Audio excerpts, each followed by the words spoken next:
there will come a point, I believe, where in a general currency collapse, real asset values will detach themselves from the declining value of money. In other words, property, you'll see property prices stabilize at some stage and then rise.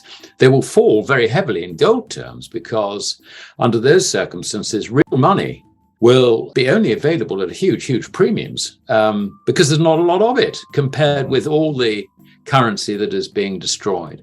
So I think, Daryl, the answer to your question is yes, I do see further substantial falls in stock markets because not only are we not done with the rise in government bond yields around the world, but they are going to rise considerably further, and that's going to create even more difficulties for governments whose budget deficits are going to increase very substantially as a result of the contraction of bank credit, which I think we've discussed before. Bank credit is what all GDP transactions are settled in. Therefore, when you see changes in GDP, it's not necessarily reflecting, improvements in the economy or recession, deterioration in the economic outlook, whatever it might be. No, what it's actually reflecting is the amount of credit deployed in the economy. And if the banks contract the amount of bank credit, bingo, you find GDP collapses. And this is what we now face because, as we've said many times before, the commercial banks are very highly leveraged. They now see the economic outlook as deteriorating quite rapidly.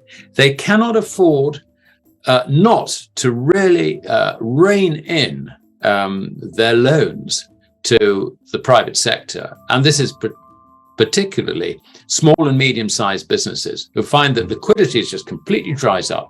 So what happens then is you find that businesses start going bust en masse. And it's not necessarily the big businesses who can rely on government contracts or whatever.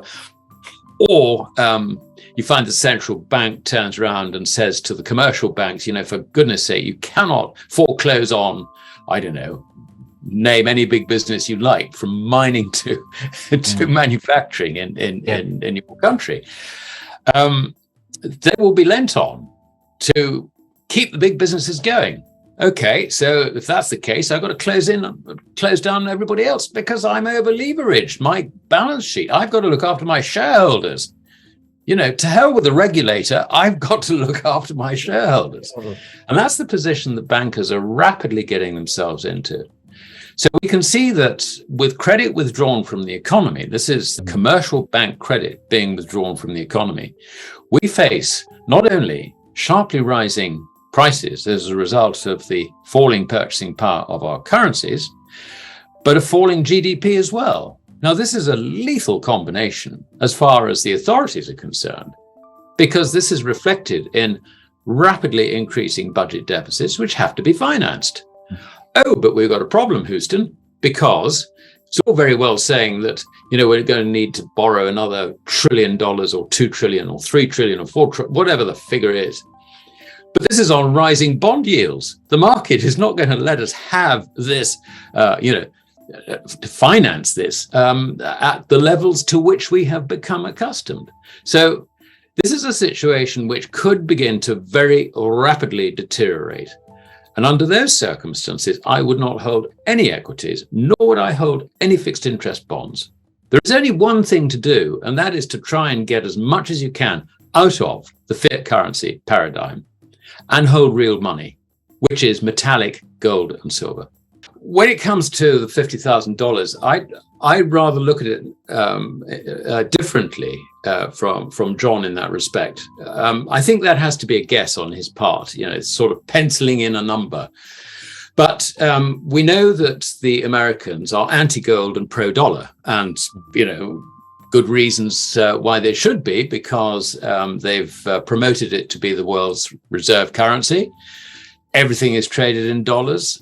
But the reason they will have to towel on is really very, very simple. With the dollar collapsing under what is sort of commonly termed hyperinflation, but I think a better description is just complete loss of credibility and purchasing power. Under those circumstances, the only way they can stabilize it would be to go back to accept that really is gold, and they need to anchor the dollar to gold. Mm-hmm. I think it's quite possible that you might see the dollar go down to the point where they're considerably more than 50,000 to an ounce of gold. I really don't know. I mean, that is ahead of us, but there are going to be extreme difficulties, I think, for the Western fiat money establishment, fiat currency establishment, extreme difficulties for them to accept the reality of the situation. And it's going to be different for different countries. I mean, Canada has sold all its gold, got none at all. Britain, under Gordon Brown, sold 2/3 of its gold, which wasn't very clever. And so far as I'm aware, the Treasury has made absolutely no attempt to recover any of the gold that it lost at under $300 an ounce, by the way. Mm. I mean, some countries, bizarrely, seem to have quite a lot of gold. I mean, places like Turkey, whose currency is collapsing. Yeah. And interestingly, going back to if you like, the Russia-China axis, I mean, if you look at who's actually been buying gold in the central banks, it's been predominantly, Shanghai Cooperation Organization members, also other members of the Eurasian Economic Union. If you take all those together, they've,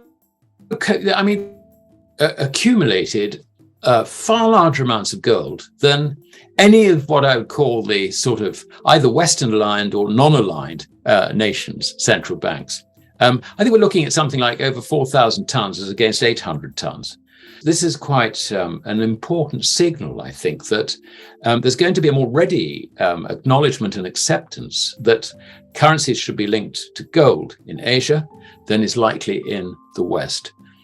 But really, as to John's point about $50,000, I think that can only be a pencil-in figure. I don't know whether he looked, say, at the quantity of money supply relative to gold ounces held by the US government. I mean, people do that sort of thing, but I mean, you can't, because for a start, the US government reserves haven't been audited, and B, really what you're looking at is a situation which is going to deteriorate from now. You can't really think in terms of, you can't really say, if the situation stopped now, then they would need to have so many, the price of gold would have to be whatever, because that's not happening.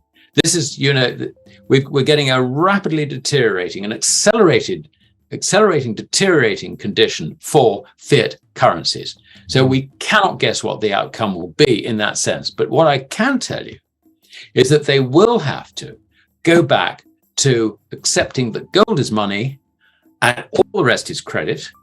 And the only way to stop the collapse in the value of that credit is to anchor it to gold.